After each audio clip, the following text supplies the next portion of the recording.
Ngayon, ating pag-aralan ang kaso na kung magdadagdag pa o magbabawas pa. Una sa lahat, pakinggan ang katanungan. Mayroon akong 9 na card. Dahil binigyan ko ng ilan ang nakababata kong kapatid na babae, naging 6 na lang ang card ko. Ilang card kaya ang ibinigay ko? Susunod, pag-isipan natin kung ano ang eksena o senaryo.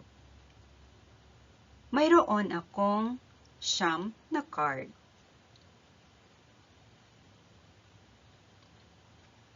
Dahil binigyan ko ng ilan ang nakababata kong kapatid na babae,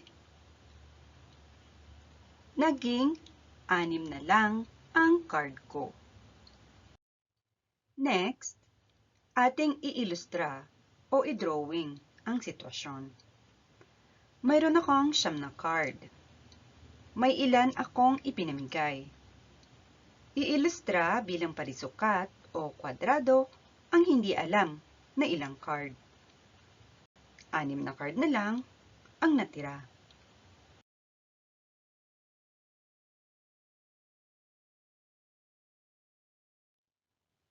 Susunod, isulat natin ang equation. Ayon sa inilustra kanina, para malaman kung ilang card ang ipinamigay, ating ibawas ang 6 na natirang card mula sa 9 na card na unang tangan. Kaya, ang 9 minus 6 ay 3.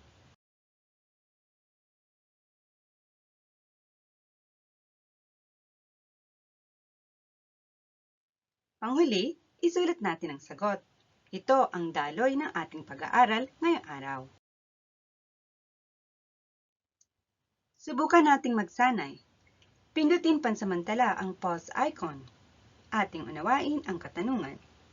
Pindutin ang play icon kapag nasagot ang katanungan at markahan natin ng bilog.